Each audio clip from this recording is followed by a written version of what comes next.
Hoje, falaremos sobre os filhos das estrelas, crianças índigos, violetas, esmeraldas, cristais, douradas, arco-íris. As considerações importantes para todos os tipos de crianças.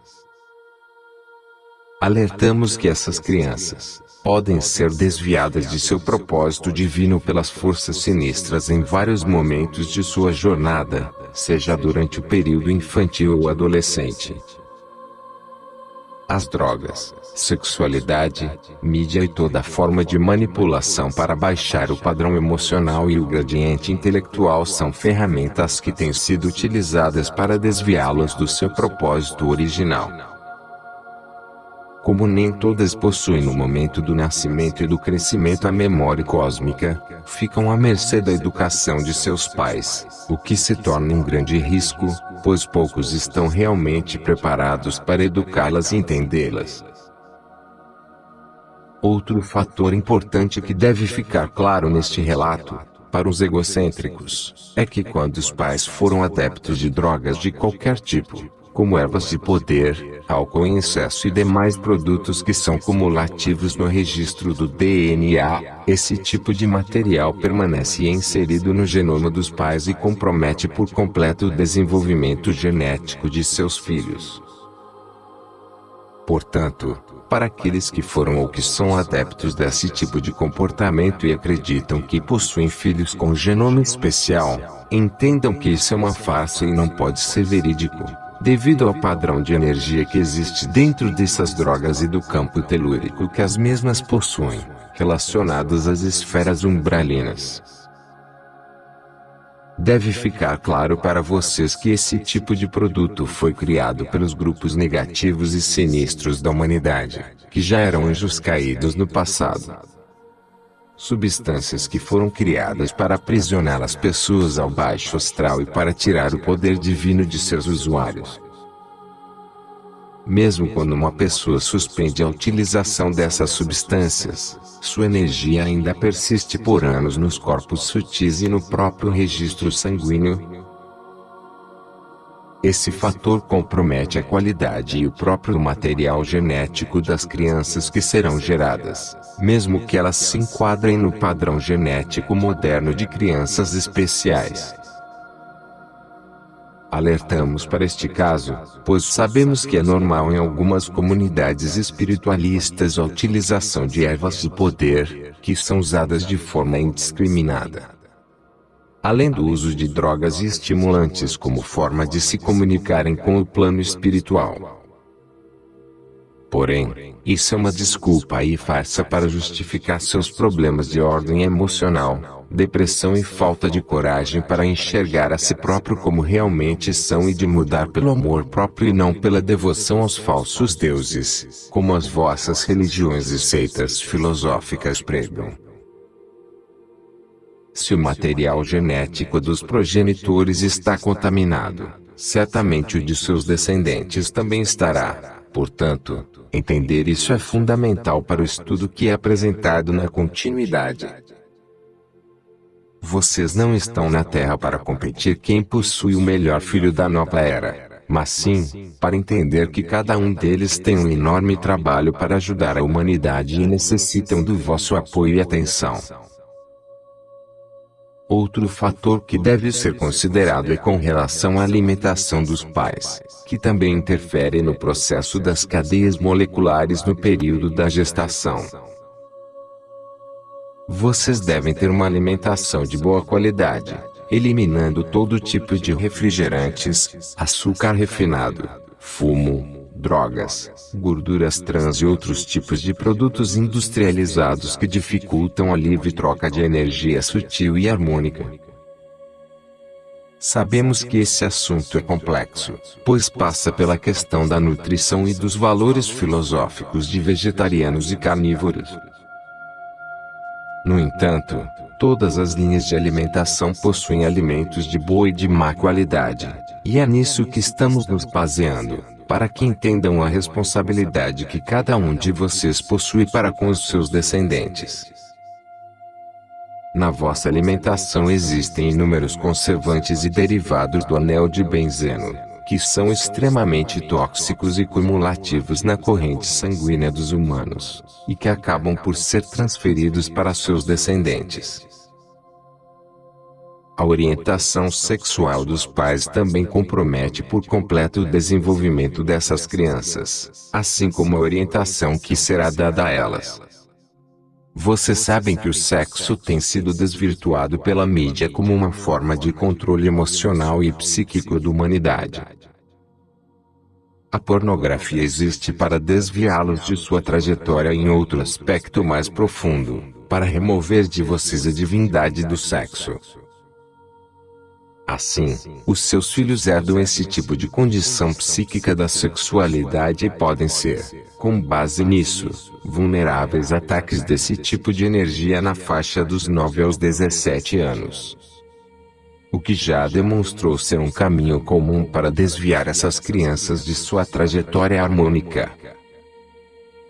Os videogames e similares também possuem uma energia de desvio e de controle do mental dessas crianças, que em conjunto com alimentação, bebida, sexo e drogas são hoje responsáveis pela queda de cerca de 63% do total dessas crianças nos últimos 15 anos. Portanto, amados filhos, o que temos aqui é algo bem diferente ao que se propaga na mídia dos internautas e dos egocêntricos, que acabam por desvirtuar a verdade dos fatos.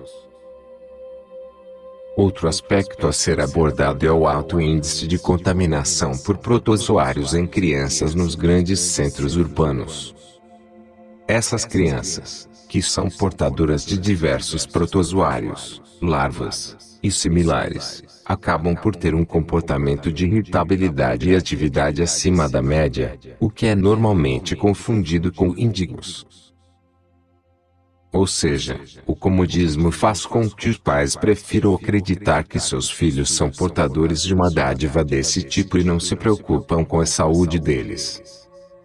Além do fato que, atualmente, é mais status ter um filho índigo do que se preocupar com uma educação que seja adequada a ele. É mais fácil largá-lo na rua e deixar que a esta lhe ensine o que os pais deveriam realizar. É comum o problema da transferência de responsabilidades, na qual os pais acham que a escola tem que dar educação, algo que se sabe que cabe aos progenitores, que legalmente são responsáveis por este quesito, tanto na questão terrestre, quanto na espiritualidade. Quais são as classificações dos genomas? Índigos.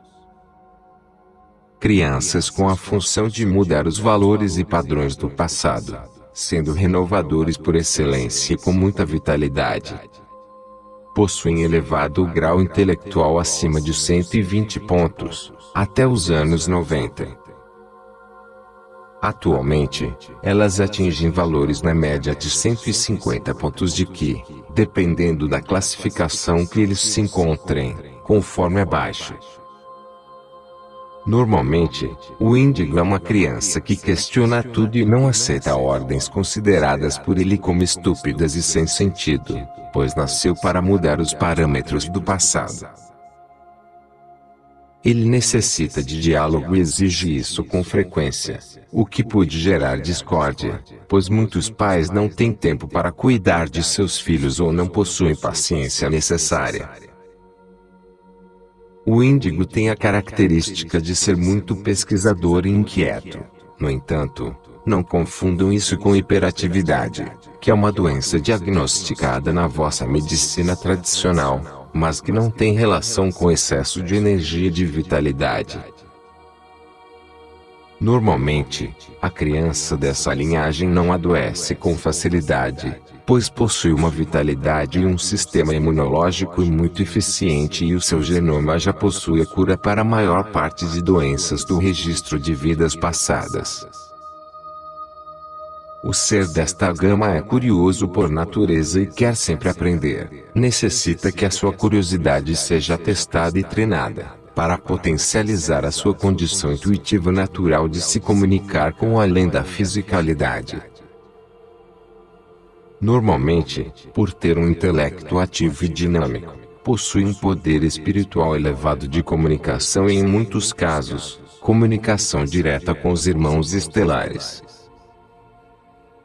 O que pode gerar alguns problemas caso os pais não aceitem ou entendam isso, pois acabam por reprimir este contato, o que bloqueia a condição natural de se comunicarem com o plano sutil e com os mestres que são seus guias, podendo gerar revolta e irritabilidade na criança. O ser com esse genoma possui uma tendência à irritabilidade, devido à sua energia e à predominância da radiação azul em seu campo vibracional, o que se manifesta de forma mais acentuada quando recebe educação precária e sem limites.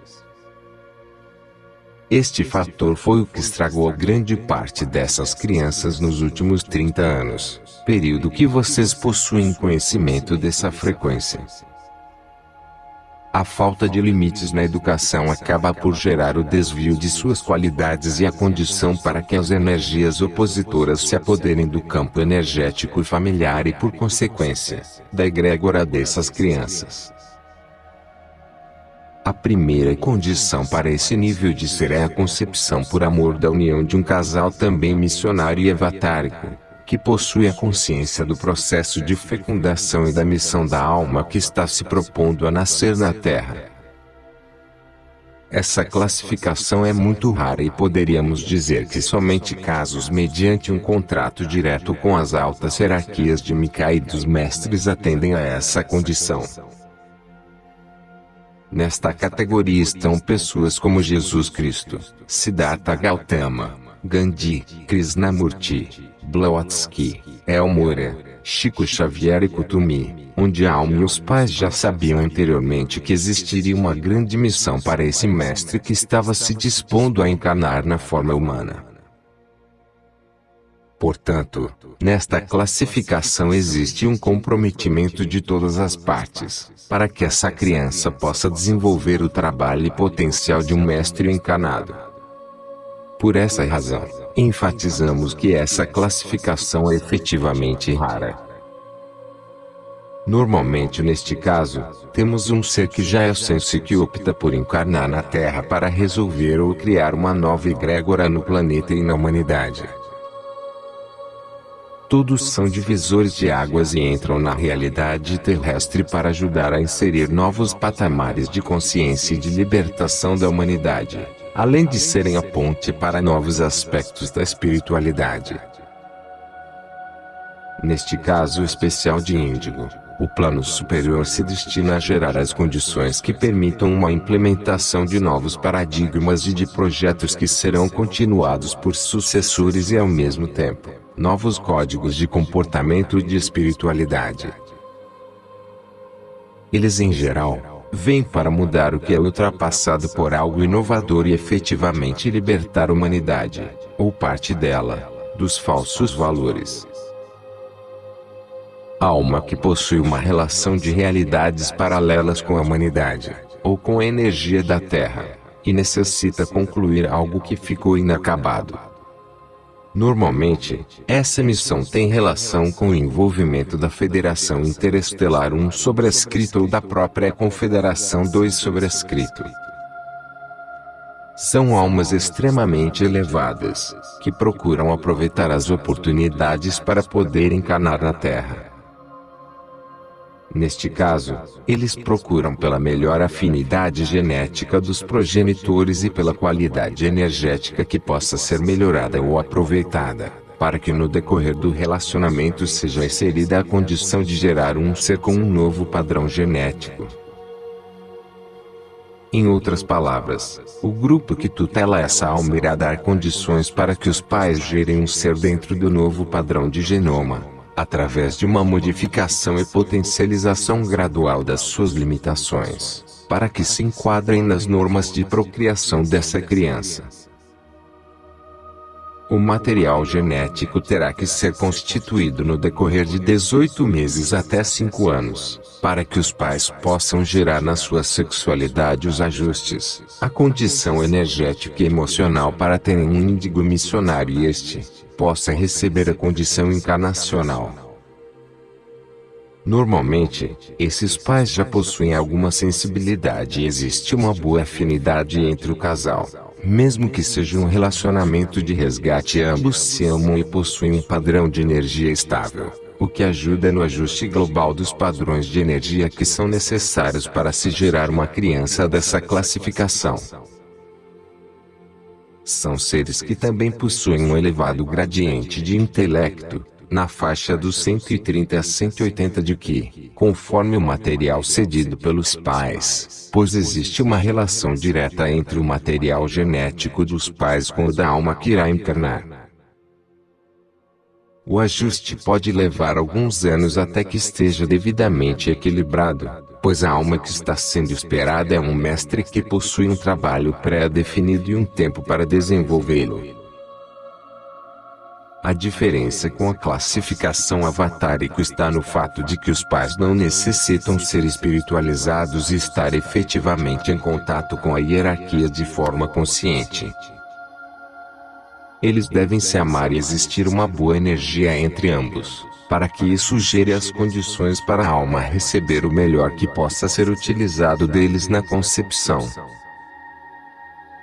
A qualidade do material genético dos pais é fundamental, porque irá ser inserido e interferir de forma direta no desenvolvimento dessa criança.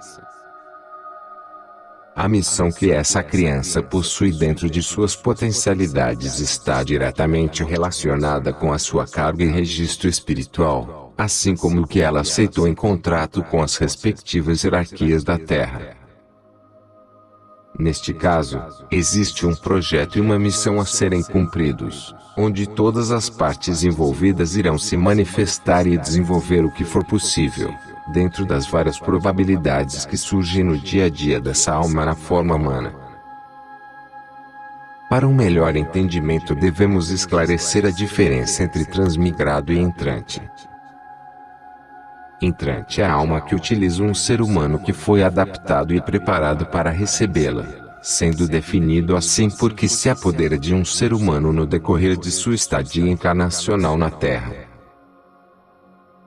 Normalmente, são contratos firmados antes de ambas as partes nascerem na realidade terrestre. Este processo ocorre com mais frequência em adultos do que em crianças, mas nos últimos 17 anos tem sido usado em mais de 5 milhões de crianças em todo o planeta, como uma forma de acelerar o despertar da humanidade e de inserir novas almas de fora da roda de Sansara. Esse processo é utilizado tanto por seres federados como pelos não federados, que ainda estão envolvidos com interesses pouco amorosos. Já o transmigrado é uma situação onde existe um contrato, mas que o DNA é modificado através de abduções antes mesmo dos pais gerarem a criança. Existe um projeto anterior e normalmente o DNA da criança é familiar à mônada do ser que será inserido na realidade terrestre. Na verdade, essa criança é uma realidade paralela dessa alma, e por essa razão, a adaptação ocorre de forma mais sutil e harmônica se comparada ao processo de entrante, que muitas vezes depende de alta tecnologia para adequar o conjunto de situações e de reações bioquímicas geradas pelo processo de abduções e acoplamento da nova alma no adulto ou na criança. O transmigrado normalmente possui ligação com o grupo monádico da alma, a ligação com os pais em realidades paralelas, e por isso, existe um maior equilíbrio no processo desde a gestação. A condição para um índigo transmigrado ou entrante inicia por processo de abdução por seres extraterrestres, onde os pais, ou apenas a mãe, recebe a inoculação de um genoma externo para criar a condição de gravidez. É um procedimento padrão dentro das normas da Federação quando existe um contrato entre a alma da mãe ou do pai com a alma do ser que será inserido na realidade terrestre. O número de casos dessa condição é um dos mais elevados e comuns no momento, pois ocorre a total manipulação do genoma e das condições para inserção de atividades cerebrais que são incomuns ao genoma terrestre. Muitas das crianças especiais que possuem poderes paranormais de elevado grau são decorrentes desse tipo de manipulação genética. Podemos dizer, amados filhos, que a maior parte dos casais que receberam filhos com potencial genético e energético modificado, em comparação com a condição do seu material genético, recebeu ajuda através de manipulações do seu genoma. Isso ocorre dentro de um projeto de 3 a 7 anos, conforme que possa ser definido como união estável de um potencial casal, que produzirá filhos. Ou mesmo de uma situação eventual onde a manipulação define que determinadas pessoas deverão se conhecer dentro de um prazo estimado e gerarem filhos, mesmo não existindo amor. Tudo é controlado energeticamente pelo grupo de pesquisa. Dentro dos atuais casos de crianças especiais, posso lhes dizer que cerca de 60% receberam ajuda desse tipo, que representam contatos extrafísicos com seres de outras realidades energéticas, definidas por vocês como extraterrestres. Porém, nem todos os processos acabam sendo harmônicos, devido a fatores do que podem complicar o final do projeto. Um dos fatores é o ajuste emocional dos pais e a questão do fanatismo religioso, que gera condições na cadeia molecular complexas e difíceis de serem removidas em curto espaço de tempo. Nesses casos, os grupos estelares recorrem a implantes de memória, para dar as condições artificiais para que o óvulo e posterior fetus sejam absorvidos pela memória celular da mãe e com isso, o processo de gestação possa efetivamente se desenvolver. A memória celular dos pais é um fator extremamente importante no ajuste do novo material genético do ser que será inserido na realidade física da Terra, pois pode interferir de forma drástica no desenvolvimento da criança, gerando anomalias e deficiências físicas ou até mesmo provocando um aborto, por incompatibilidade entre o DNA do ser e dos progenitores. A alma dos pais é tratada gradualmente pelas equipes estelares até atingir o equilíbrio relativo que permita que essa criança possa nascer na Terra. Por essa razão, alguns anos de ajuste são necessários, onde podemos revelar que o livre-arbítrio dos pais não é levado em consideração na sua totalidade, pois existe um contrato e uma predisposição para que esse projeto seja realizado. Normalmente, essa criança terá elevados poderes paranormais e uma condição de contato direto com as equipes estelares e espirituais no decorrer de seu processo terrestre, sendo que nem sempre os pais poderão acompanhar esse processo de acordo com as escolhas que fizerem. São crianças que possuem um projeto e uma missão dentro de diversos setores da realidade humana e por isso, são os mais visados pelas forças sinistras e possuem grande dificuldade de se ajustarem às limitações da civilização terrestre. Eles podem trocar de alma durante o seu desenvolvimento terreno, caso não se sintam capacitados a concluir seu projeto ou missão, e dentro das respectivas missões podem receber a ajuda de outros seres equivalentes a eles ou mesmo acoplar dentro de seu corpo até 7 seres simultaneamente. Significa que são crianças que podem ter o conjunto de até 8 almas ajudando a desenvolver uma missão na humanidade. Essa condição também é relativa ao material genético que foi utilizado e à pureza original que já existia por parte dos pais. Todo transmigrado possui uma data determinada de início e fim de suas funções na Terra em conformidade com o que ele aceitou e definiu dentro de suas tarefas. Sendo que no fim desse período ele pode deixar a realidade terrestre, se assim o desejar. Neste fator residem aspectos ligados à afetividade dos pais e familiares que não se encaixam com o padrão emocional do transmigrado e do entrante, uma vez que seus sentimentos se baseiam nas trocas emotivas das esferas sutis, o que é diferente da condição de apego e de posse que vocês acreditam ser amor na sociedade terrestre. Nesta classificação está uma grande parte dos seres de outros mundos, que querem aproveitar o momento que a humanidade está vivendo e o próprio aspecto energético do planeta para gerar uma nova condição de aprendizado e de ajuda. Eles solicitam ao Conselho Kármico Planetário a oportunidade de encarnar aqui e entram na fila de espera e de oportunidade encarnacional, dentro dos respectivos ajustes, para que possam encarnar dentro do material genético disponível em todo o planeta. Nesse caso, existem diversos critérios para que uma alma de outro planeta e de outra realidade dimensional possa encarnar na Terra, pois a maior parte não se enquadra na linha kármica ou missionária.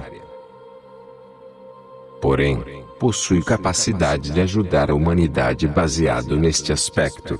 São realizados estudos para se verificar a melhor condição para todas as partes envolvidas.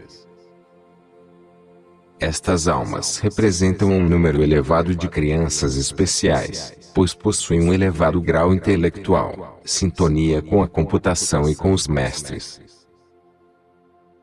Em geral, têm a capacidade sensorial muito desenvolvida, mas possuem pouco ou nenhuma experiência em planetas como a Terra e por essa razão são facilmente desviados de seu caminho e propósito divino. Lamentavelmente, podemos afirmar que a maior parte dessas crianças acabou por se perder, devido à falta de apoio dos pais e da sociedade, onde a mídia com seus métodos sinistros os desviaram de uma linha emocional e psíquica harmônica. A inteligência desses seres é usada e manipulada para criar tarefas desumanas e desarmônicas, criando mestres do sinistro. Eles chegaram à Terra para aprender a mestria sobre seu potencial pessoal de criadores e estão no momento vivendo o poder desarmônico de co-criação deles.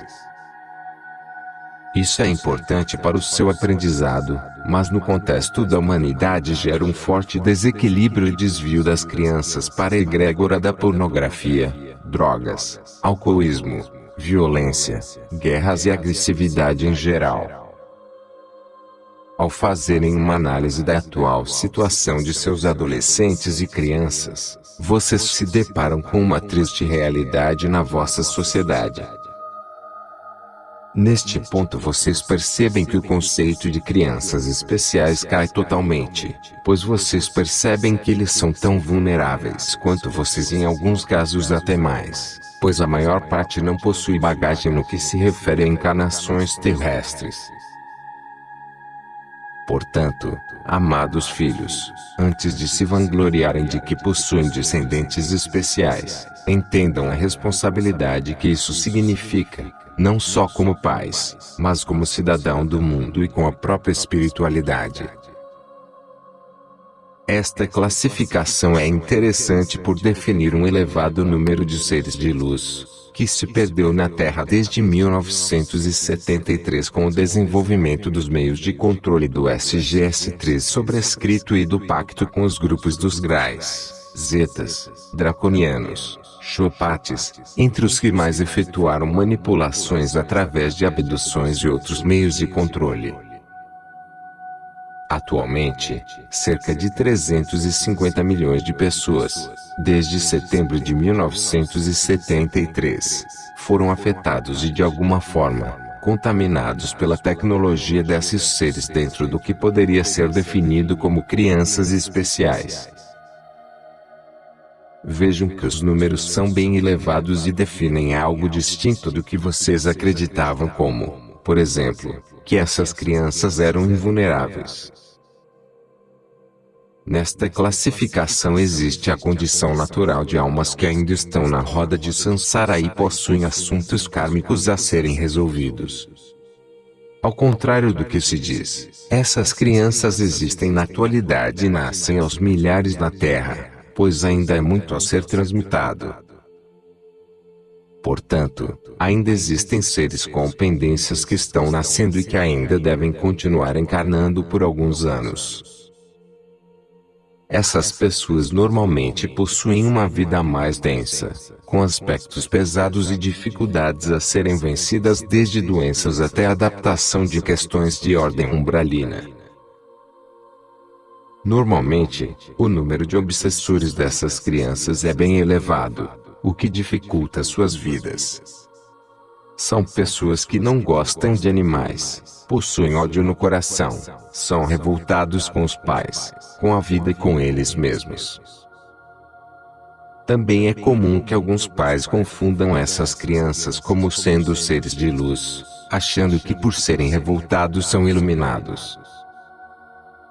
Vocês percebem como é fácil confundir-se com essas questões, e ao mesmo tempo, como é duro para um pai ter que entender que seu filho é um ser que está apenas em resgate planetário ou kármico, como vocês dizem.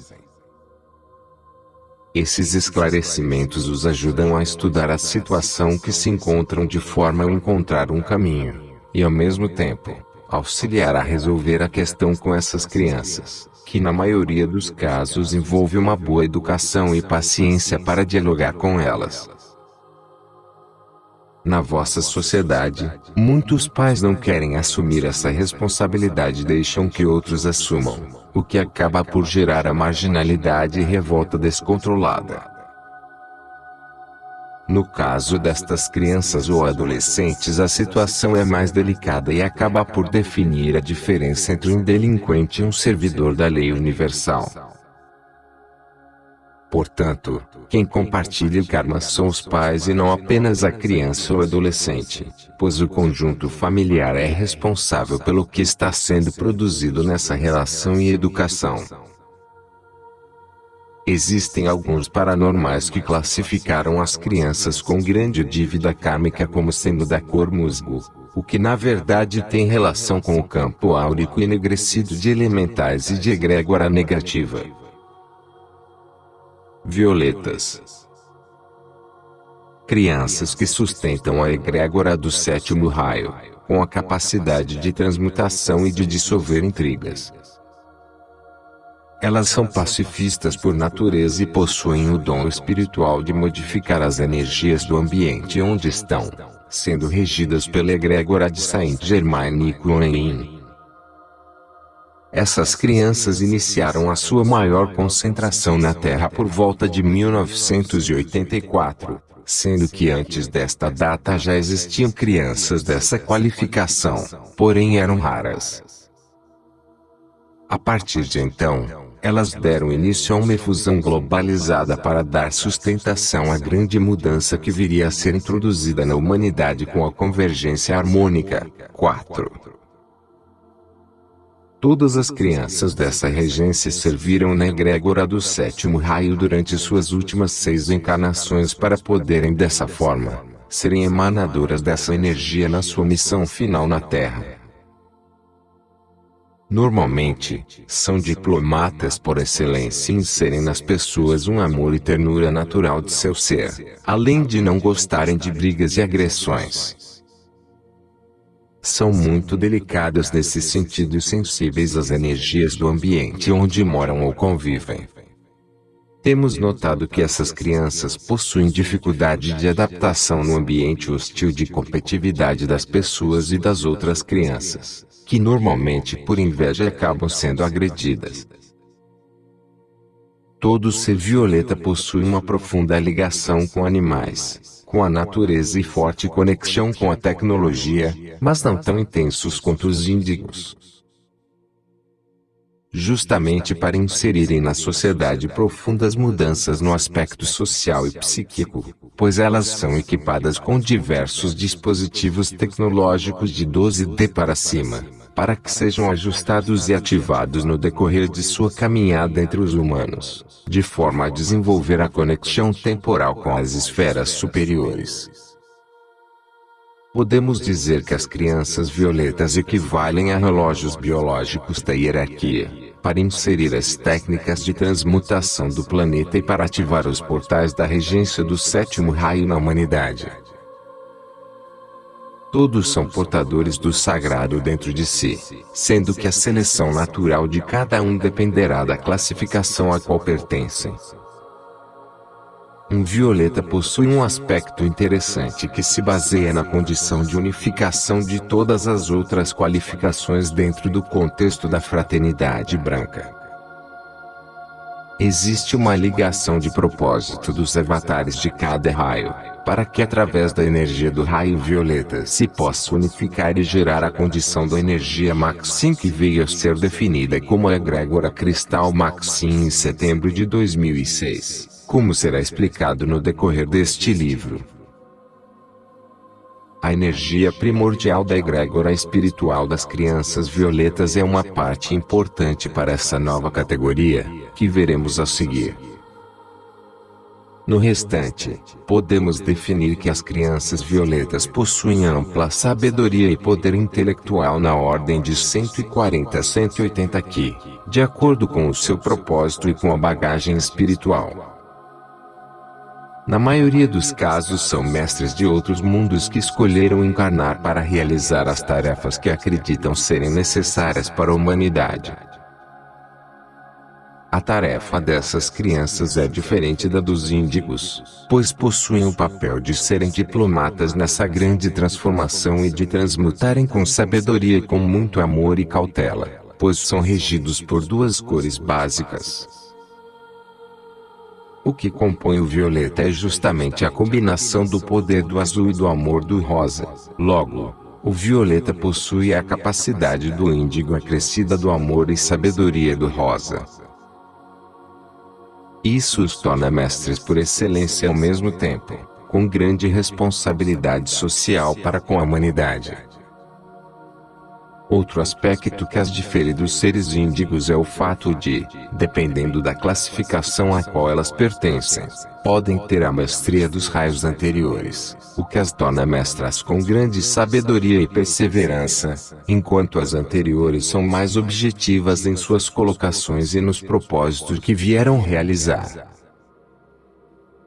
Em geral, as outras qualificações de crianças estão mais aprimoradas e com responsabilidades refinadas em relação às primeiras levas de crianças, que eram qualificadas indevidamente como índigos. As pessoas generalizavam esse termo por acreditar que existia apenas esse tipo de emanação, devido à frequente condição do campo eletromagnético ser azulado em função da respiração ser mais profunda e ativa nessas crianças, e como o oxigênio é azul acaba por gerar um efeito visual áurico dessa nuance. Devemos esclarecer que as crianças violeta ou de outras gamas não necessitam possuir determinada coloração em seu campo áurico. Sua classificação como criança especial é baseada na função que veio desenvolver na Terra e por sua egrégora em relação a cada raio e os mestres que compartilham a sua missão.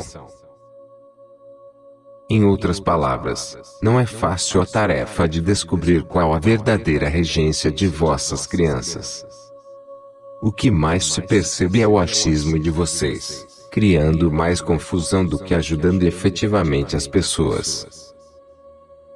Existe uma situação delicada em vossa sociedade que se baseia nas informações equivocadas, que mais desinformam e vos afastam do equilíbrio.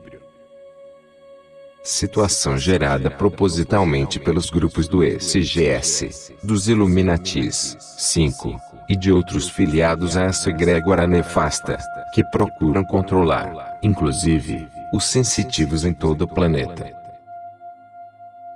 Essas crianças, comparadas com as índigo avatárico, possuem a diferença da energia do raio violeta, o que as torna seres com a responsabilidade espiritual com Saint Germain e com o Conselho Kármico Planetário. As responsabilidades desse tipo de criança estão relacionadas com o projeto da Operação Resgate 6 e com a ativação dos templos sagrados, que está sendo realizada em todo o planeta nos últimos anos. As crianças dentro desta qualificação possuem a ativação de seu DNA com 12 a 17 filamentos, conforme o propósito que eles tenham que sustentar na Terra.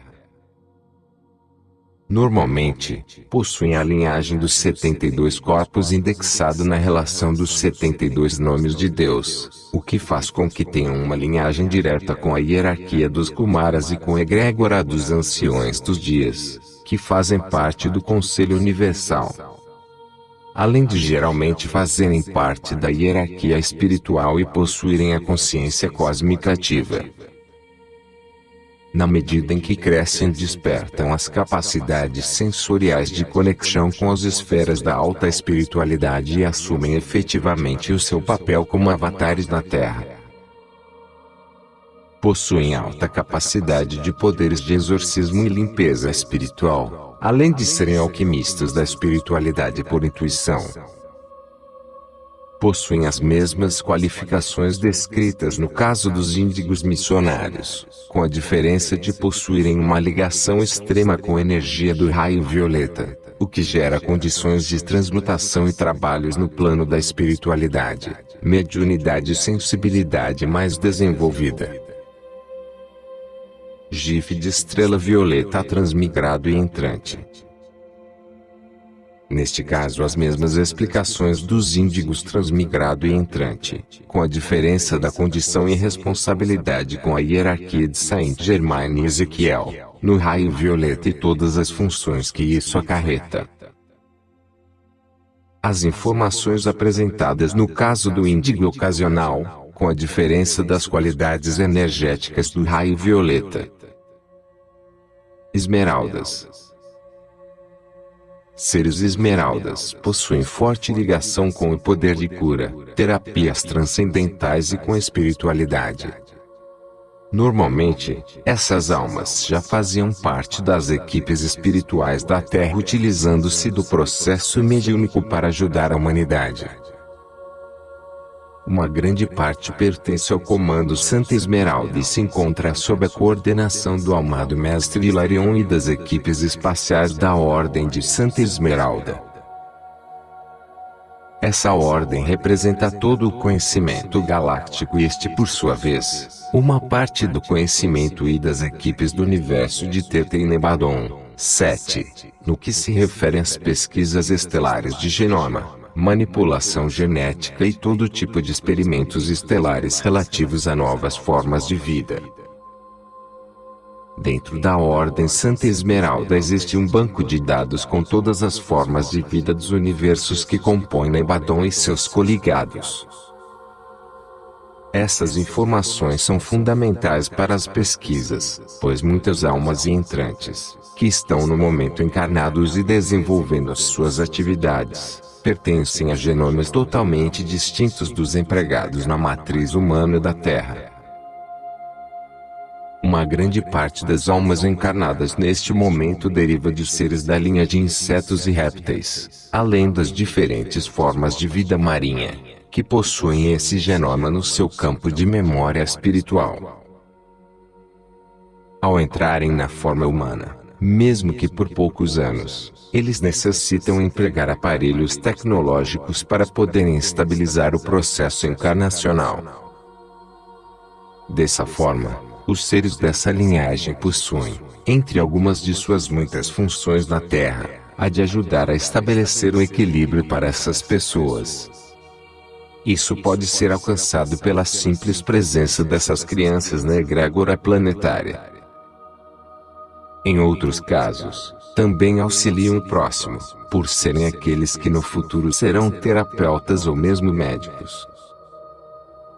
De acordo com a classificação que se encontra essa alma, o seu despertar será em maior ou menor grau e com isso, a sua responsabilidade dentro do Conselho Planetário.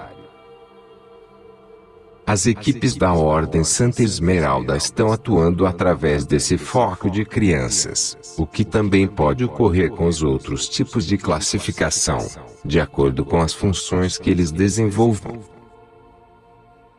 As crianças da categoria Esmeralda, de forma geral, possuem dons de cura e de sensibilidade mediúnica mais desenvolvida do que o normal, além de uma profunda ligação com a natureza e com os animais.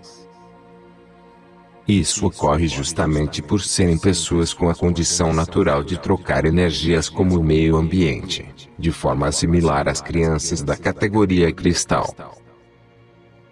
O registro de sabedoria e conhecimento entre essas duas linhas de crianças é similar em alguns pontos, pois o ser cristal é um xamã por excelência e detém poderes de cura e conhecimentos de terapias, o que o coloca em perfeita equivalência com parte do conhecimento do ser esmeralda. Porém, o esmeralda possui conhecimentos de ordem sideral de raças estelares que não pertencem ao padrão terrestre. Isso permite que ambos tenham uma ligação profunda e em muitas ocasiões atuem juntos, pois o conhecimento está interligado, justamente para gerar a condição fraternal entre todos esses pequenos e grandes mestres que estão chegando à Terra. Dentro desta categoria, a linha do taoísmo e da medicina chinesa, além das correlatas, é um aspecto bem ativo devido às linhas de conhecimento dos campos telúricos e fisiológicos de liberação de energia que o corpo humano possui. Dessa forma, existem centenas de mestres dando suporte a esse tipo de criança, para que esse conhecimento possa ser ativado e direcionado para a missão que ela tem pela frente. Os mestres da Ascalus e Surya fazem parte dos grupos de estudos avançados dessas crianças, que durante os seus primeiros 8 a 12 anos de vida passam por uma reciclagem de valores para procurar diminuir a ação nefasta dos grupos de poder, que tem como método desviar essas crianças de sua verdadeira missão. Devemos lembrá-los que a energia do raio verde possui atuação mais ampla do que cura, como a ciência, tecnologia e a verdade. Portanto, existe um grande leque que se abre, o que inclui pessoas que serão políticos e reformadores dos valores e da atuação dessas plataformas na humanidade. Outras irão ajudar a desenvolver novas formas de tecnologia, menos poluentes ligadas à energia livre do universo, que ainda é escondida da humanidade. Dessa forma, o campo de atuação dessas crianças envolve muito mais do que efetuar curas ou serem terapeutas, sendo que toda a parte de engenheiros, médicos, músicos, políticos, professores, orientadores, terapeutas, pesquisadores, juízes, profissionais liberais e advogados estão sobre a egrégora desse raio, o que significa que o campo de atuação de uma criança esmeralda é bem vasto. Nesta parte da leitura vocês já são capazes de perceber a envergadura e a responsabilidade que essas almas assumiram perante o Conselho Planetário, de ajudarem a mudar estruturas que estão estagnadas há séculos, além de criarem outras que sequer estão estabelecidas.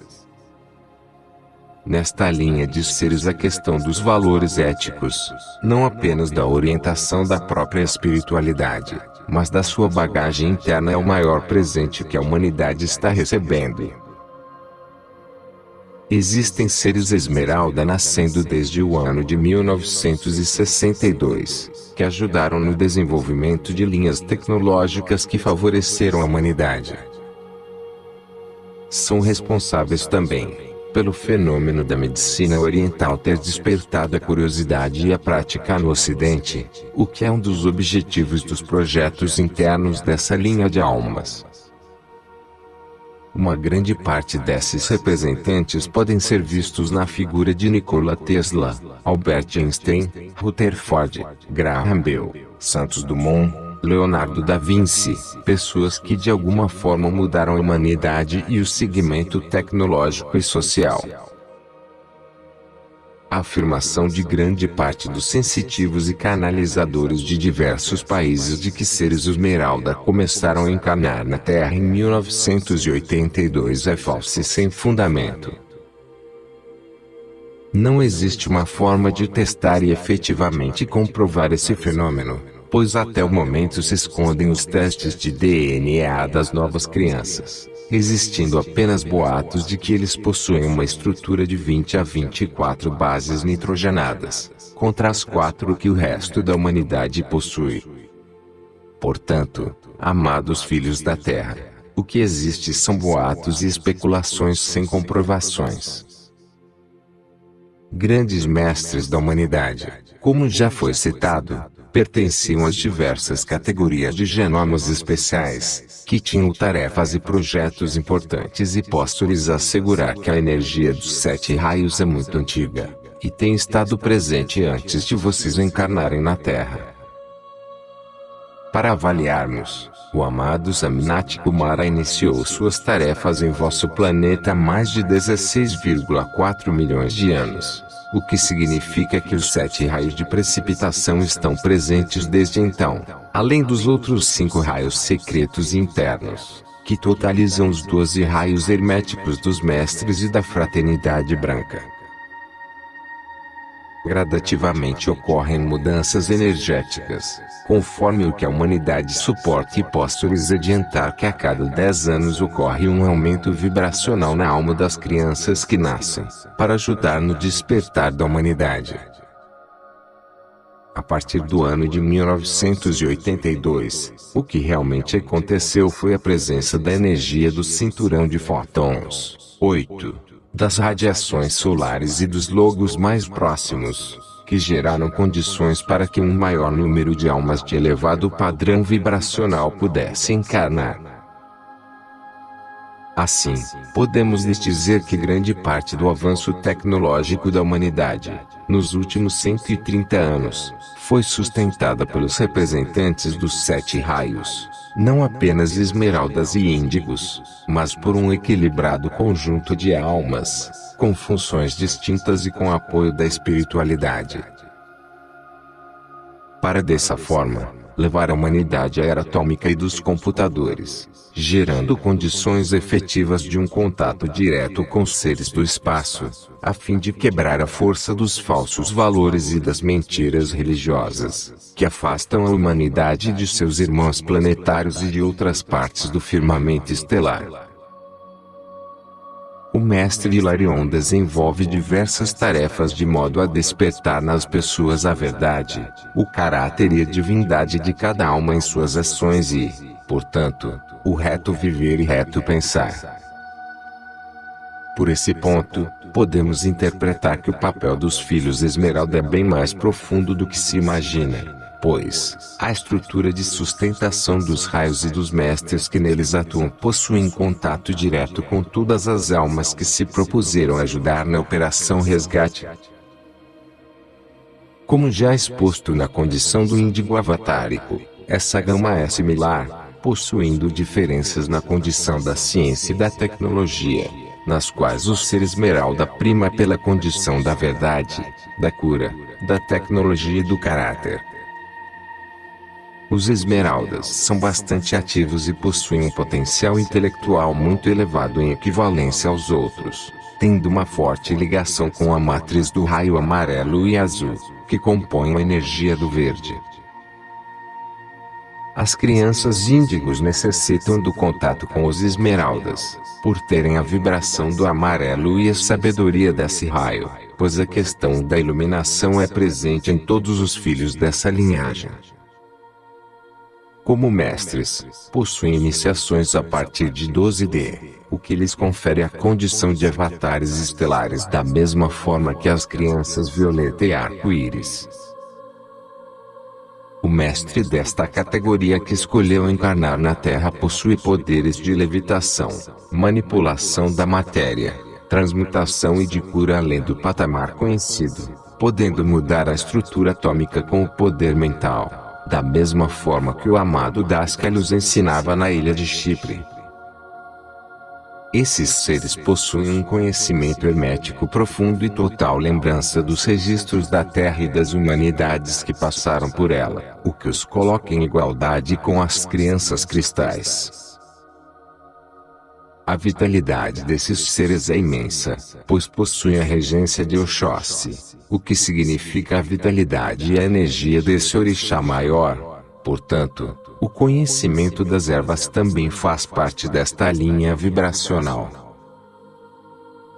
Além de sua profunda ligação com todos os templos telúricos da Terra, pois a regência do mineral esmeralda possui a força concentrada de todos os orixás dentro dos segredos dessa linha temporal. mesmo a descrição apresentada para os índigos missionários, ressaltando que na estrutura dos seres esmeraldas há um maior direcionamento para a função clínica e mediúnica de ajuda ao próximo, num aspecto mais direto e inclusive mais definido ou objetivo.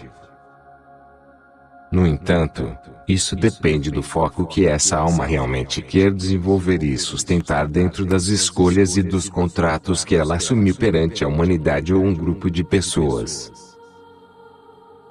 Os comandos estelares presentes no decorrer do processo dessa alma poderão recorrer a abduções ou contatos puramente sutis, com o objetivo de sustentar e apoiar o processo evolutivo do projeto dessa alma, conforme os acordos feitos e do desenvolvimento da alma na forma humana.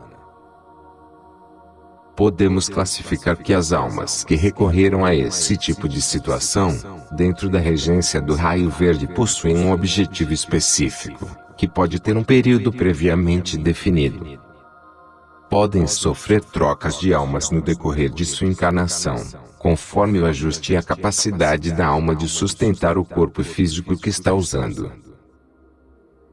Raramente eles atuam por períodos superiores a 2 ou 3 anos, devido à dificuldade de adaptação no corpo humano, principalmente se a alma veio de uma outra forma de vida, que pode não ser humanoide. Um ser dentro desta classificação desenvolve seu objetivo conforme as definições da equipe estelar e a capacidade da humanidade em suportar tal novidade. Seres desta classificação encontram vários fatores que escapam à condição natural de um ser vivo, pois na verdade, estamos falando de visitantes estelares em missão de curta duração, no qual o corpo humano é apenas um hospedeiro transitório para se realizar uma tarefa específica. O contato com esses seres é diferenciado e estranho para vocês, pois são frios e sem emoções. Não pelo fato de não amarem, mas porque sua demonstração de emoções é diferente. Porém, são equilibrados e práticos, sendo a racionalidade um dos aspectos mais destacados desses seres. Eles não atuam pelos parâmetros normais de emoções e das respectivas flutuações emocionais. Muitas vezes a solidão é um dos aspectos mais profundos, pois a missão e o envolvimento com a humanidade os privam da realidade que eles possuíam antes de usarem um veículo terrestre. Por esse motivo, o tempo que eles permanecem na Terra é usado na totalidade, para acelerarem o seu processo e tempo de estadia na forma humana. Porém, existem casos de entrantes e transmigrados que se adaptaram bem e permaneceram por mais de 40 anos na realidade terrestre. Situação similar à descrita na explicação das gamas anteriores, porém, com a diferença de serem em geral cientistas de elevado conhecimento, que têm uma função específica de ajuda no desenvolvimento de um determinado projeto. Grande parte dos seres dentro desta classificação desenvolve tarefas na área de computação e engenharia nuclear, buscando ajudar numa linha mais pacífica a utilização dos recursos nucleares. Uma parte deles foi destacada para ajudar em projetos do desarmamento nuclear norte-americano e russo já nos anos 70. E em outras situações mais secretas, que envolviam o contato de humanos com os grupos Greys, Zetas e Dracos, procurando uma ligação e trabalho equilibrado. Porém, o poder corrompeu uma parte das delegações esmeraldas, que tinham como objetivo a unificação de contratos da Federação Estelar com os governos da Rússia e dos Estados Unidos, além dos outros filiados a esse projeto. Podemos definir que são seres que estão aprendendo na realidade terrestre, principalmente sobre as emoções e os relacionamentos familiares, ajudando-os a compreender através da vivência a relação do amor e da compaixão para com o próximo. Cristal. Seres cristais possuem a qualificação de almas antigas e profunda ligação com os registros históricos do planeta Terra, pois são sacerdotes por excelência de diversas épocas. Normalmente, os seres desta qualificação já encarnaram na antiga Lemúria, Atlântida e em outras civilizações mais antigas que não fazem parte dos registros que vocês conhecem. São pessoas que atingiram no passado elevado conhecimento e percepção do processo evolutivo da humanidade e dos deuses e passam em parte a serem guardiões da humanidade no plano espiritual. Uma parte desses seres optou por voltar na forma de crianças cristal com potencial de cura e de resgatar a ligação ancestral com a Terra, e com todos os logros de poder dos animais e dos demais registros do reino débico. Normalmente se diz que um ser cristal é um xamã por excelência, pois detém um vasto conhecimento e ao mesmo tempo uma forte ligação de comunicação sensorial com os devas da natureza e com os reinos internos da Terra. Esses reinos são templos e civilizações de outras dimensões que perfazem os ciclos internos da humanidade. Esses templos, por sua vez, são os detentores dos segredos dos portais estelares e dimensionais entre as diferentes realidades existenciais da Terra, onde se enquadram as lendas de fadas, gnomos e similares. Eles locais são portais para outras realidades paralelas que existem em mundos nos quais muitas partículas de vocês podem estar encarnadas. Os seres cristais têm a função de abrir e velar por esses portais e pelos segredos que neles existem.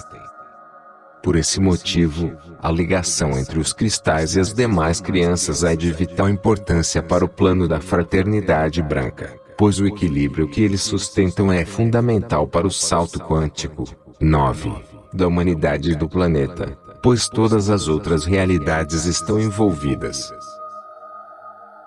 Todo cristal é um sacerdote ligado à ordem Melchizedek, portanto, possui iniciações dentro das escolas herméticas mais profundas e as respectivas responsabilidades conforme a sua classificação de influência no orbe da Terra.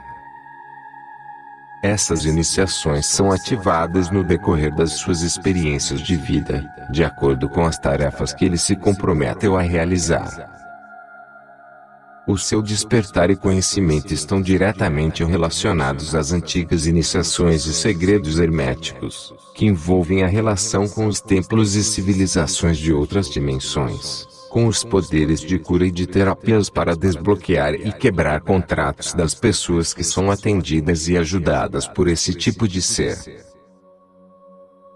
Eles possuem habilidade em contratos de vidas passadas, pois conhecem diversas situações na história da humanidade onde eles foram realizados, podendo dessa forma, através do banco de dados de seu DNA, encontrar a maneira de ajudar a romper esses contratos e a libertar as almas presas a eles.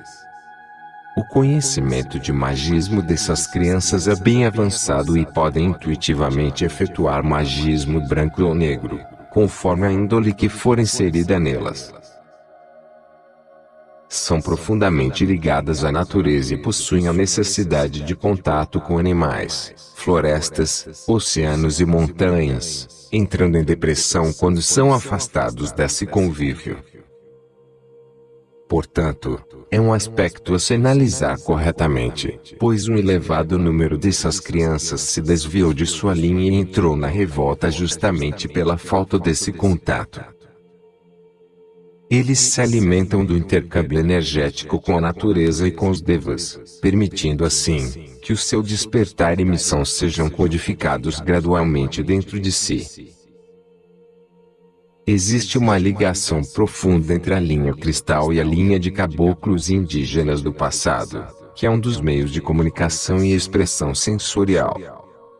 Motivo pelo qual se diz que os cristais são xamãs, pois essa energia neles é realmente forte. No entanto, existem seres cristais com ligação com a linha do mar, o que os torna além de surfistas, pessoas com uma profunda necessidade de mergulho e viver na praia.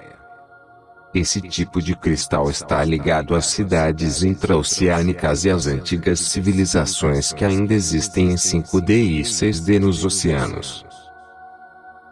podendo inclusive ser um habitante dessas cidades, que no momento está desenvolvendo uma vida na forma humana da superfície.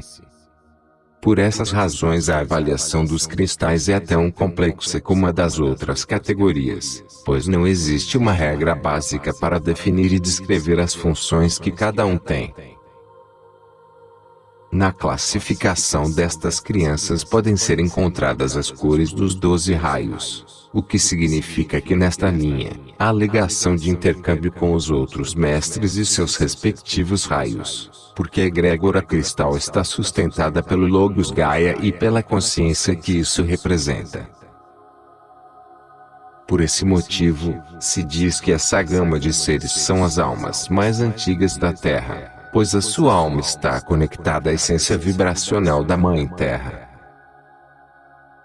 Analisem a envergadura desta situação, porque quando um ser está diretamente ligado à essência da Mãe Terra, ele está conectado a toda a malha energética da natureza e do que realmente é esse planeta. Portanto, a mestria e a responsabilidade que reside nesse tipo de criança é muito grande. Por esse motivo, eles foram subdivididos, a partir do cristal, nos outros raios para poderem assim, criar uma sustentação mais efetiva de energia de projetos dentro do que se propõe a realizar em vosso planeta. Podemos dizer que esse tipo de classificação é o mais complexo, pois os registros de vida e os registros de percepção sensorial são muito extensos e englobam desde a realidade de vida extraterrestre até as antigas civilizações, desde o início da vida na Terra, o que nos remonta a pelo menos 3,2 bilhões de anos de vida. Quando um ser cristal assume uma missão, assume um compromisso com si próprio de realizar tal tarefa, que está diretamente relacionada com a sua iniciação e com a prova que está em condições de realizar. Existe toda a linha de segmento da espiritualidade, das iniciações e das respectivas etapas que são desenvolvidas entre esse ser e todas as pessoas ligadas a essa energia, que devem passar pela sua vida. Na verdade, os seres cristais trabalham por metáforas e por etapas de ativação, por isso a necessidade de terem a regência dos 12 raios, pois no decorrer de suas vidas devem desenvolver a mestria e a atividade com todos esses raios e inclusive, com os demais quando isso se faz necessário. A frequência do cristal é mais difícil de definir e de identificar, pois pode ser facilmente confundido com qualquer outra, pois eles são mutantes perfeitos dentro dessa nova magnitude de energia. São adaptados ao ambiente e à natureza é o ponto de sua força. A questão espacial não é tão importante quanto a sua relação com a natureza, mesmo que existam diversos cristais de outros mundos em estágio avançado na Terra. Os seres de Orion são os que mais têm desenvolvido tarefas profundas nos últimos 20 anos, assim como os das Pleiades na linha mais emocional e marinha, pois eles possuem uma grande capacidade de troca de informações com a humanidade e com o salto quântico da Terra. A relação espacial está mais ligada à linhagem esmeralda e violeta, mas pode ser profundo no cristal também. O que o coloca nos antigos ensinamentos da linha dos sumerianos, egípcios, lemurianos, atlantes e siberianos, que é uma linha xamânica temporal bem desenvolvida, na qual existe uma regência espiritual profunda na ativação do espírito, com os animais de poder e com as mônadas e logos planetários. O setor arqueológico é um dos focos de atuação de muitos seres desta gama, pois podem determinar o campo de energia dos antigos portais e ativá-los. Cada ser cristal está ligado a um registro setorial do planeta, que por sua vez, possui a codificação de diversos lugares de poder de ativação e de despertar da consciência humana. Dessa forma, essas crianças possuem ligação de seus corpos sutis atuantes em mundos paralelos, o que permite que eles sejam mediunicamente capazes de efetuar a ligação com outros mundos dentro de seus trabalhos espirituais. Cada centro de ativação está programado dentro da sua trajetória de vida, para que gradativamente possam ativar seu potencial espiritual e ajudar no direcionamento das tarefas e da missão que eles se propuseram a realizar na humanidade. Toda missão é paulatinamente ativada em sua vida para que ele não revele informações para pessoas não autorizadas. Isso acontece porque eles podem ser desviados de sua meta devido às forças sinistras que os empregam em atividades subversivas da espiritualidade, como já ocorreu no setor de Sedona, perto do Monte Shasta no Zoar, onde usaram diversas crianças com capacidades sensoriais elevadas para monitorar outras pessoas e para controle mental, além de usá-las nas guerras tecnológicas contra os russos na época da Guerra Fria. O poder dessas crianças é amplo, pois como podem reter as capacidades dos 12 raios, eles também podem cristalizar um poder e energia muito forte, o que faz com que o grau de cautela por parte dos mestres seja maior, pois nem todos estão capacitados a sustentar tamanha responsabilidade. Por serem, em geral, sacerdotes de outras épocas, eles possuem metodologia e conhecimento de técnicas e ritualísticas, o que tem ajudado a resgatar informações dos antigos processos iniciáticos da espiritualidade terrestre. Por essa razão, muitos dos cristais que iniciaram a sua manifestação por volta do ano de 1965 passaram a ser escritores e revelaram informações importantes para o despertar da humanidade. Um caso conhecido que podemos classificar nesta linha é o escritor Lobsang Rampa, que escreveu diversos livros, sendo o mais famoso A Terceira Visão Titirei, 1953, assim como Vonda Niken, autor de Eram os Deuses Astronautas. Chariots of Gods, 1968, que contribuíram para o despertar da humanidade através de seus livros e propostas inovadoras. Eles e tantos outros foram a base do despertar e podem perceber que a data de chegada desses seres é bem anterior a 1982. Existem registros de pessoas que viveram antes deste ano e que prestaram um serviço à humanidade inestimável, colocando pontos de estudos que romperam com as limitações da época. A análise dos seres cristais é diferenciada pela egrégora deles, mas não pode ser qualificada de forma clara, pois são pessoas que mudam rapidamente de energia. Estão sempre se adaptando às novas energias da humanidade e do momento que vivem, para assim, transmutar as energias locais que os envolvem, por serem transmutadores naturais. Apresenta as mesmas condições dos já descritos, com a diferença da questão sensorial nos registros da ancestralidade terrestre. Eles possuem uma linha sensorial de tempo e espaço da Terra muito profunda, com memórias de outras civilizações. Isso permite que dentro da qualificação de avatares tenham uma missão bem profunda de ancoramento de energias e a liberação de vários portais para a humanidade. O grau de conhecimento e capacidades deste tipo de ser varia com a idade e com as tarefas que eles assumem no decorrer de seu amadurecimento. É difícil gerar um pressuposto dessas crianças, mas normalmente trabalham em rede sensorial no plano astral e espiritual, para dessa forma gerar a condição de globalização das tarefas para a Terra. Seres do plano espiritual que encarnam em vosso planeta para dar continuidade ao trabalho espiritual de forma direta e efetiva no plano material, junto às pessoas que necessitam dessa nova etapa. Antes disso, se comunicavam com a humanidade através do processo mediúnico, como entidades das diferentes hierarquias da espiritualidade que passam a encarnar para dar continuidade à sua missão ou proposta de ajudar os outros, entrando em situações mais profundas. Dessa forma, auxiliam outras pessoas que necessitam despertar, Ou seja, eles assumem a responsabilidade de ajudar muitas pessoas nos futuros ajustes que cada um terá pela frente. Seres de outros mundos com a equivalência dos cristais da espiritualidade terrestre, que escolhem a Terra para desenvolver um projeto específico e estudos sobre o salto quântico planetário e o processo humano. O grupo de Orion e de algumas federações locais estão requisitando a condição de colocar na Terra até o ano de 2012, 3 milhões de seres dentro dessa classificação.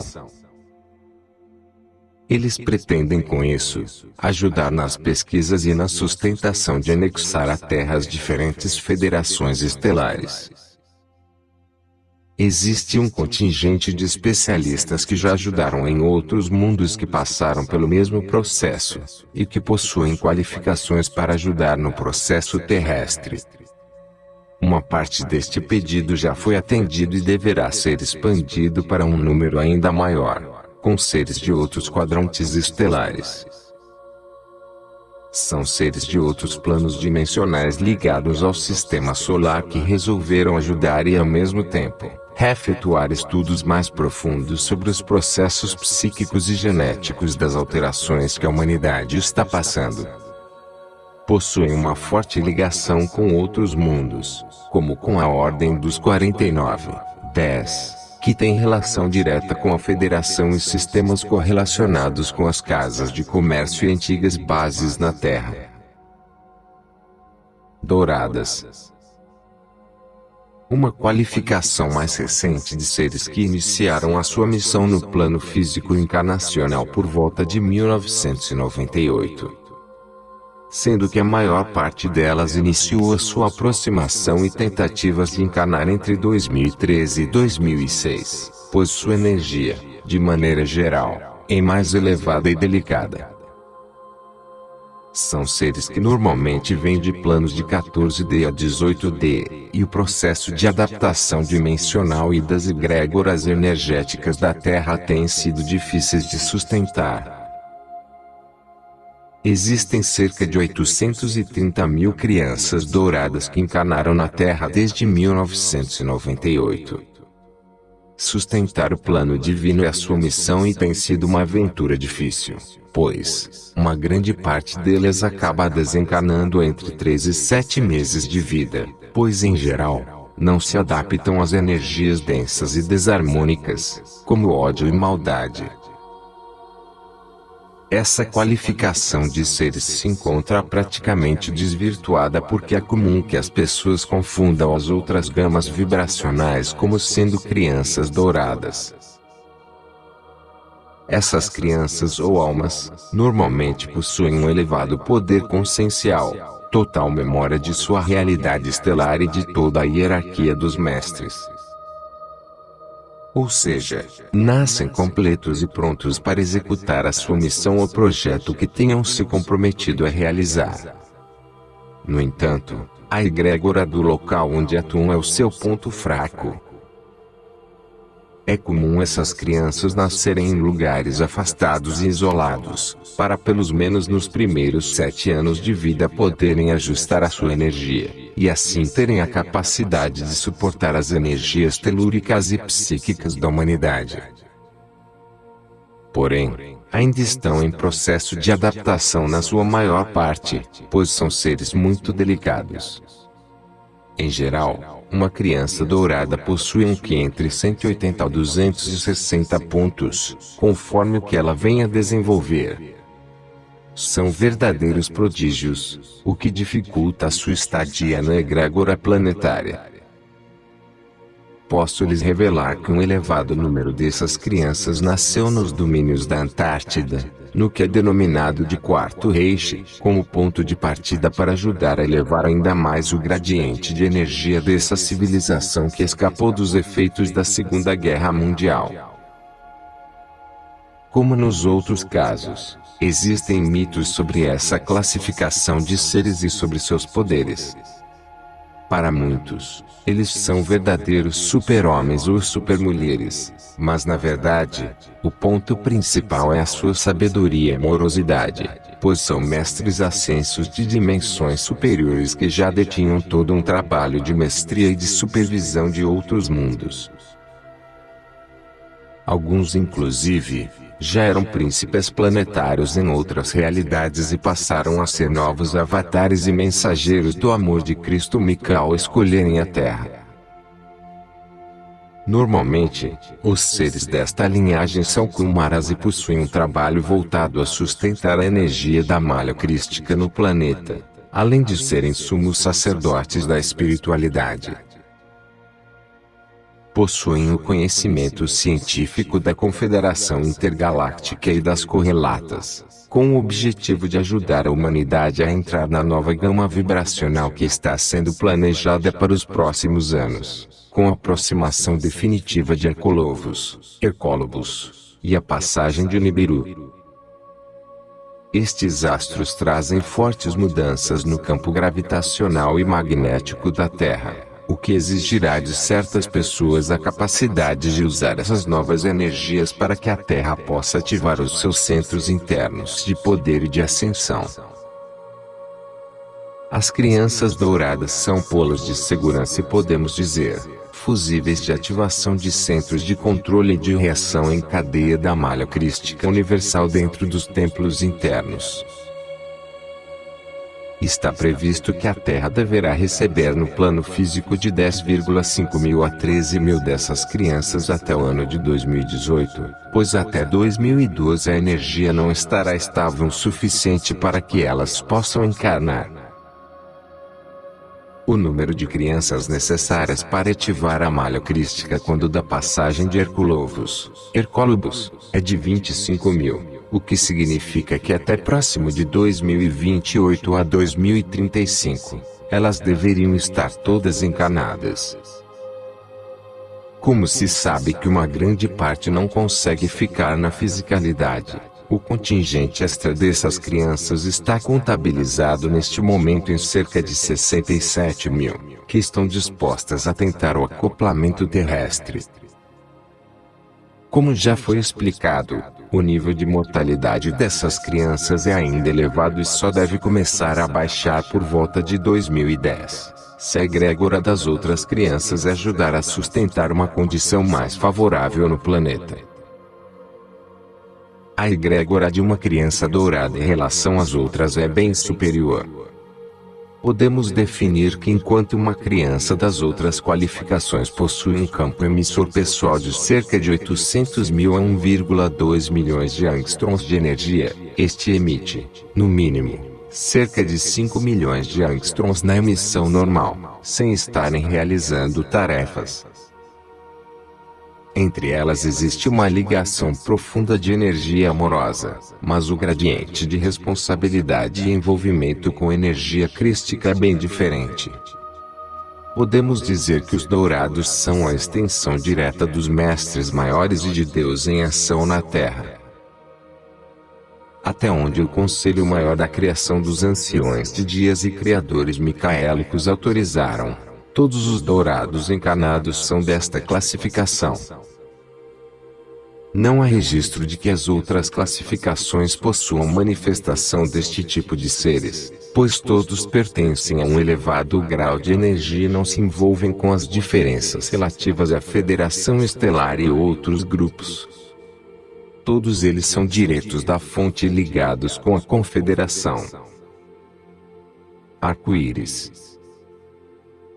Designação para um grupo recente de crianças que reúnem as qualidades mutantes dos 7 raios, porém, o número na realidade encarnacional é baixo.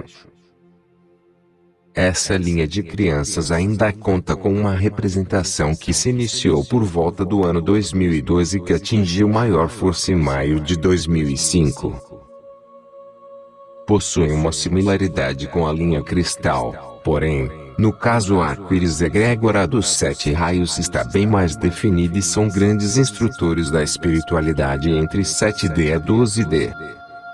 estão na Terra para ajudar nos ajustes necessários para a chegada das crianças douradas na forma de avatares maiores. Está previsto que um número suficiente dessas crianças deva nascer até agosto de 2010, para que deem a sustentação necessária para a chegada das crianças douradas e outras qualificações que ainda estão por vir, como é o caso das crianças diamantes.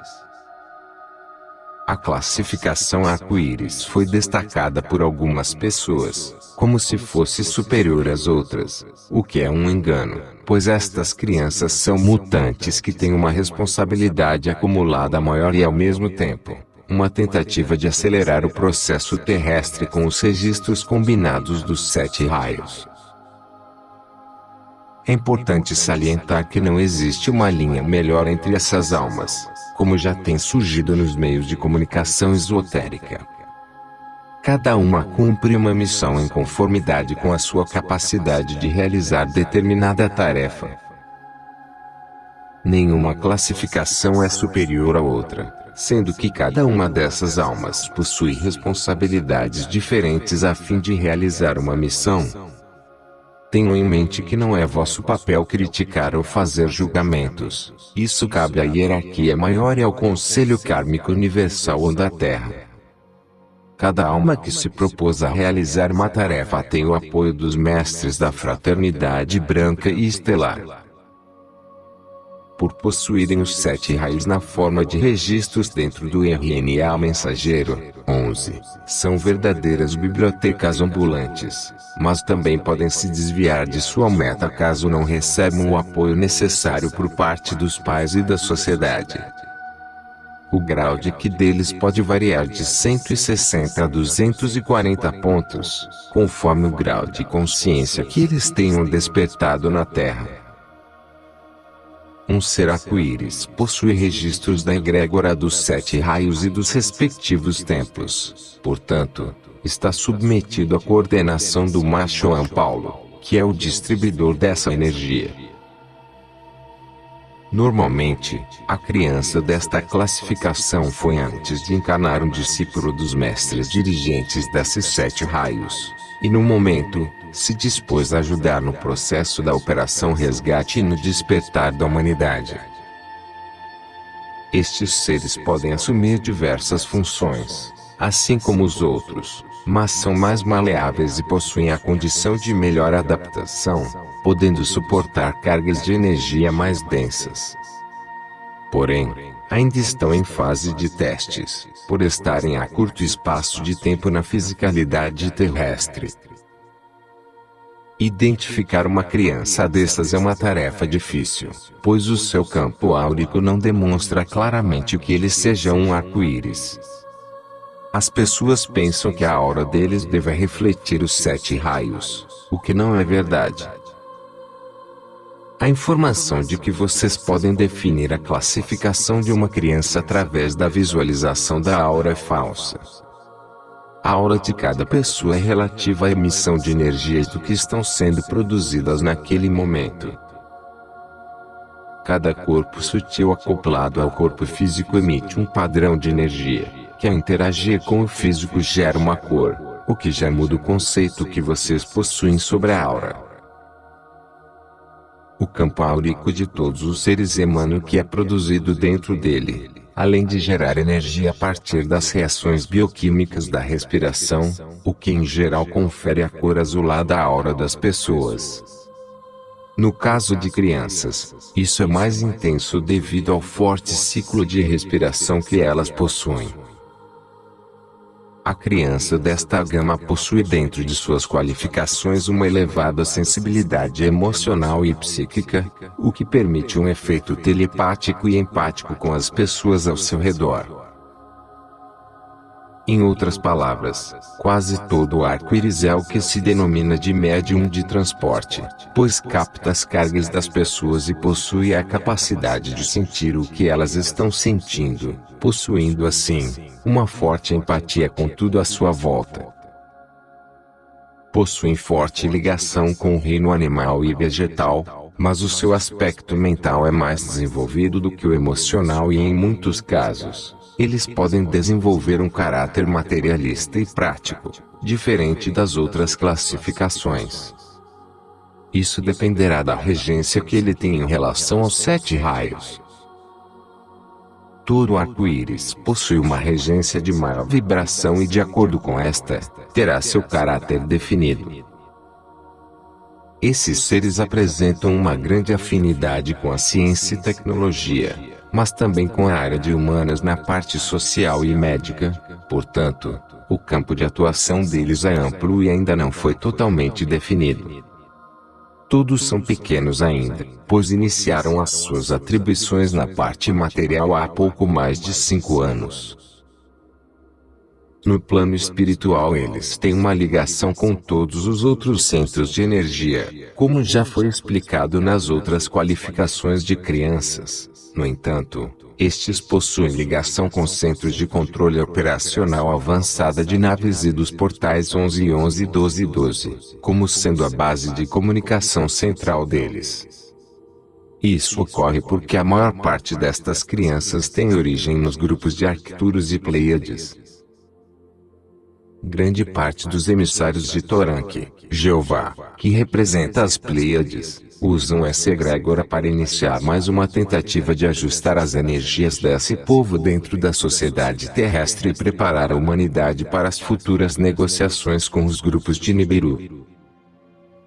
Já os grupos ligados a Arcturus desenvolvem um profundo trabalho de pesquisa e de ativação dos códigos genéticos adâmicos dentro do DNA humano, relativo às 22 delegações estelares dos últimos 400.000 anos. Pelo que se projetou, as crianças desta frequência são uma biblioteca viva reativada, com a função de passar informações e dados atualizados do processo encarnacional, para os bancos de dados desses dois grupos, que são muito influentes e podem ajudar a humanidade. A ligação de Pleiades com a humanidade terrestre é complexa, pois esse povo se divide em dois grupos fortes de poder e que durante muito tempo guerrearam entre si, devido a questões de ordem genética e racial. Isso separa duas etnias fortes, a raça ariana pura e a hebraica, ambas de origem sideral no sistema de Lira dentro da estrela de Veiga. Esses dois grupos de poder têm profunda ligação com a colonização humana da Terra e do genoma residual que foi com o tempo modificado pelos Anunnakis. Existe um resgate que está sendo efetuado pela nova ordem mundial dos mestres e pela recuperação dos registros genéticos primordiais que se perderam. Em parte, os seres desta classificação têm a função de ajudar na recuperação e na ativação desses centros de energia e de poder. Neste aspecto reside o que já foi descrito pela escritora Bárbara Marciniak em seu livro Mensageiros do Amanhecer 1996, sobre a questão da biblioteca viva, que está sendo restaurada e estudada em detalhes pelos grupos estelares em operação na Terra. Todo arco-íris tem ligação direta com esse foco e no desenvolvimento de seu projeto deve efetuar importantes ativações e alinhamentos de DNA, além de recuperação do banco de dados original que se perdeu no exílio da quarentena terrestre. Não há registros específicos de que dentro desta qualificação venham existir avatares de alta magnitude, pois todos são de uma mesma frequência ligados a Arcturus, Pleiades e alguns outros sistemas confederados. No entanto, a possibilidade existe e será sincronizada pela regência das crianças douradas e diamantes quando se fizer necessário. Mestres dessa frequência eles todos são. No entanto, avatares de outros mundos podem vir a requerer essa possibilidade encarnacional, o que está em estudo, mas normalmente eles entram pela frequência dos dourados ou entrarão pela diamantes. Todos eles se enquadram nesta qualificação de missionários e de mestres dentro de seu âmbito de ajudar a humanidade e de aprendizado dentro do processo. Existem informações de que alguns casos podem ser autorizados, sendo que até o momento existe uma solicitação de um grupo de 4.000 canopianos, 12.000 sirianos de 13D, 6,3 mil sirianos de 10D, 8.000 arcturianos de 8D, 27.000 pleiadianos de 8D, 123.000 pleiadianos de 6D, 25.000 ptolemianos de 7D, 35.000 solarianos de 9D, 26,4 mil venusianos de 8D, 347,3 mil veganianos de 6D, 1.240.350 rigelianos entre 5D a 8D, 230.000 marcianos de 5D, 541,4 mil musserianos de 5D, 5,8 milhões de maldequianos de 5D e 6D, 3,450.800 de Anunnakis de 5D e 6D, 2,3 mil nodianos de 6D, 7,5 mil gracianos de 7D, 230.000 capelinos de 7D, entre os grupos que estão mais ativos querendo ajudar e também resgatar seus próprios companheiros e registros dentro da Terra. Todos estão em fila de espera para uma definição efetiva da data de entrada e das condições que eles terão que sustentar para realizar o seu projeto. Não existem registros e nem autorização para esse tipo de condição nesta classificação. Cristal dourado.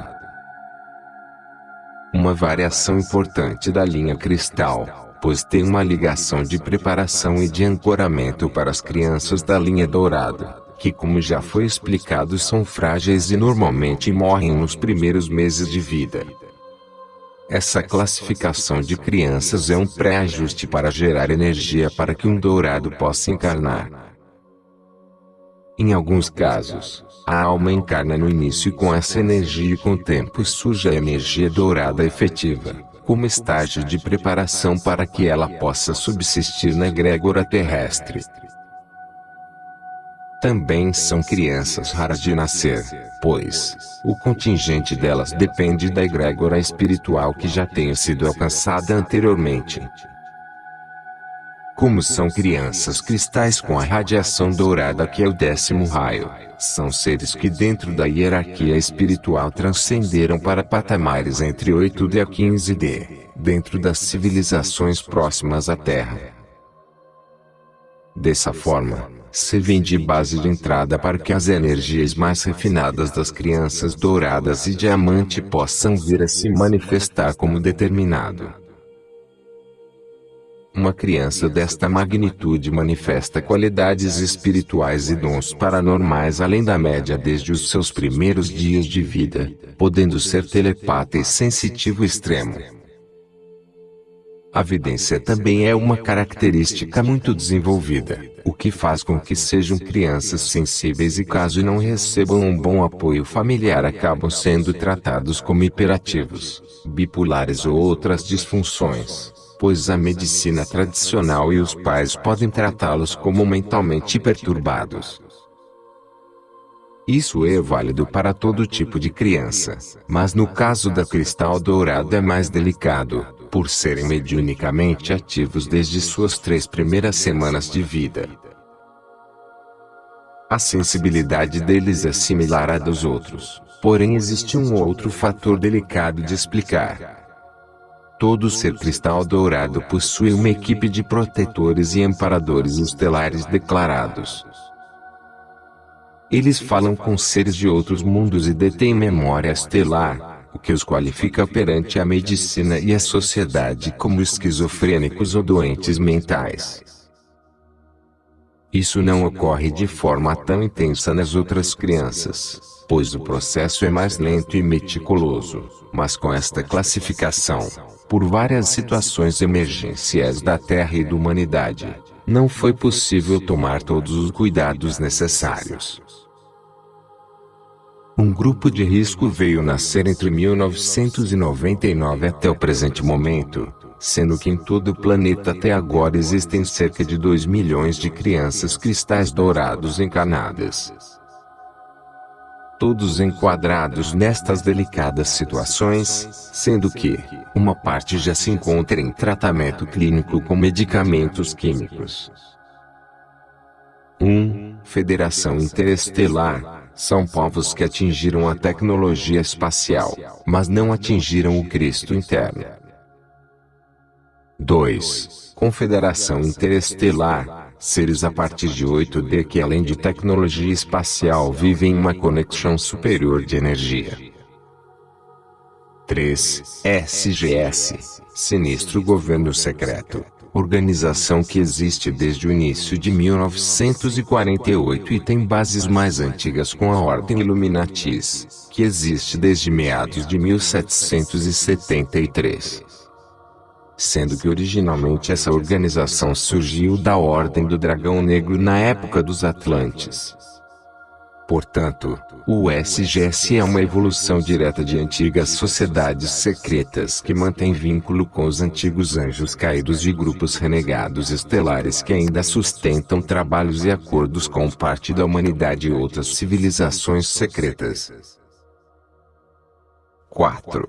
Convergência harmônica, alinhamento energético ocorrido de 13 de agosto de 1987 a 16 de agosto de 1987, que destituiu Caligastia e outras forças satânicas do governo oculto da Terra, colocando Saint-Germain como instrutor do nosso planeta, evitando assim a Terceira Guerra Mundial. Este alinhamento gerou importantes mudanças políticas desde então. 5. Illuminatis, organização sustentada pelos antigos anjos caídos, que controlam toda a política mundial de agressão, separatismo, entre outras situações. 6. Operação Resgate, a busca de dar ferramentas para que as pessoas adormecidas se reconectem à luz. O resgate significa ajudar a conexão da raça humana com a sua divindade interior e colocá-la em contato com outros povos de planetas vizinhos. 7. Teta e Nebadon, dentro do universo local de Nebadon, que é da responsabilidade de Mika, existem aproximadamente 100.000 galáxias similares à vossa Via Láctea.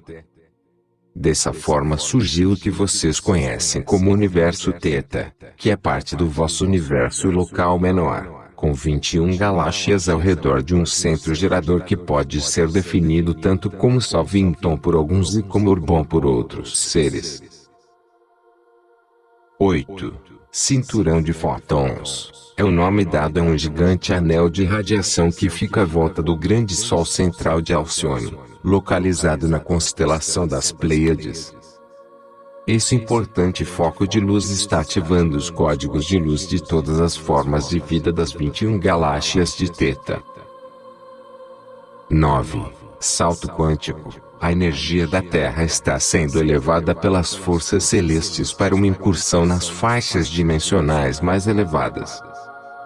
No futuro, o ponto de conexão da Terra será novamente o logo solar estelar Sirius Canopus. Dessa maneira, todas as formas de vida do orbe terrestre deverão estar dentro de uma oitava de luz superior. 10. Ordem dos 49. É uma organização de estudos e ensinamentos espirituais criada no Brasil há muitos anos, referente à Ordem dos 49 Mundos da Federação Estelar. 11. RNA mensageiro. O RNA é o que transmite a duplicação da fita do DNA. São ácidos que enviam a memória celular da matriz adiante. Texto extraído do livro Filhos das Estrelas de Rodrigo Romo. Vou deixar aqui algumas dicas para você, para auxiliá-la no seu dia a dia, com seus filhos. 1. Entenda que seu filho vai se machucar e que isso faz parte da vida. Se perguntarmos para uma mãe o que ela mais deseja, além dos seus filhos serem muito felizes, ela dirá que deseja que eles sejam muito saudáveis, não adoeçam e nem se machuquem. Ok, esse é meu sonho também, porém não podemos superprotegê-los demais. Estou falando isso para mim, porque é meu ponto fraco. É importante não ficar alarmando os filhos o tempo todo. Vai cair, vai bater, cuidado, vai se machucar. Se eles caírem, e não for grave, claro, tente segurar a onda e ver como reagem. Deixe-os se virarem. Às vezes, o choro dura um segundo e eles já levantam e continuam a brincadeira. Isso faz parte do amadurecimento da criança. 2. Não confunda o que a criança quer com o que ela precisa. Esse é outro ponto muito comum. Queremos sempre defender as nossas crias a todo custo, mas elas precisam aprender a fazer isso sozinhas. Um exemplo simples: seu filho não precisa que você o defenda se ele brigar com o primo. Mas ele bem quer que você faça isso. 3. Dê ao seu filho tempo para brincar. Procure deixar espaços realmente livres na agenda do seu filho, para que ele faça o que quiser ou não faça nada. Brincar é a atividade mais importante que uma criança pequena pode ter. Estimula a imaginação, a criatividade e milhares de outras coisas. Aqui em casa, muitas vezes, encho um local seguro de brinquedos e fico vigiando de longe como eles brincam sozinhos. É tão fofo. Tenho até vontade de entrar na brincadeira, mas me seguro para respeitar esse momento tão gostoso dos dois. E permita que ele se sinta entediado de vez em quando, para aprender a lidar com essa sensação que será comum em vários momentos da vida dele. 4. Errar faz parte. Tentar é o mais importante. Temos que tentar não fazer tudo por eles. Isso nos desestressa e é muito importante para o desenvolvimento dos pequenos, pois tem coisas que você só aprende experimentando. Isso gera autoconfiança, ensina a agir nas diversas situações, a testar e achar o melhor caminho. Nos Estados Unidos tem muitos grupos de mães que estimulam as crianças a se desenvolverem. Em um deles, um bebê de 8 meses estava tentando pegar uma bola e não conseguia. A mãe teve o impulso de pegar a bola e dar ao filho. Então a monitora explicou que ela devia se sentar sobre as próprias mãos e só olhar. O menino começou a se mexer e enrugou o edredom sobre o qual estava brincando. Isso balançou a bola, que foi na direção dele e ele conseguiu agarrá-la. Não tinha expressão mais feliz do que a dele naquele momento, conta Wendy Mogel, a autora de 2 best-sellers sobre educação e comportamento. 5. Seu filho não é você. Entenda isso e aprenda a separar as coisas. Você e seu filho são indivíduos diferentes, com características diversas e, embora o que um faça interfira diretamente na vida do outro, as coisas não são assim tão pão, queijo. Por isso, relaxe. Seu filho pode não ser bom em atividades físicas, mas vai ser aquele que mantém a turma de amigos unida. Abra seus horizontes para entendê-lo e suavize a autocobrança. E isso vale também para os irmãos. Um filho nunca é igual ao outro. Um é bom em determinadas coisas e o irmão em outras. Não compare, apenas exercite a sensibilidade para perceber as personalidades e gostos. 6. Lembre-se, decepções fazem parte da preparação para a vida adulta. Eu tenho bastante dificuldade em lidar com este ponto, mas sei que é muito importante. Então, quando seu filho for excluído de uma brincadeira, não cair na classe dos amigos que ele gosta ou ficar na última fileira da apresentação de balé, não tente reverter a situação a qualquer custo.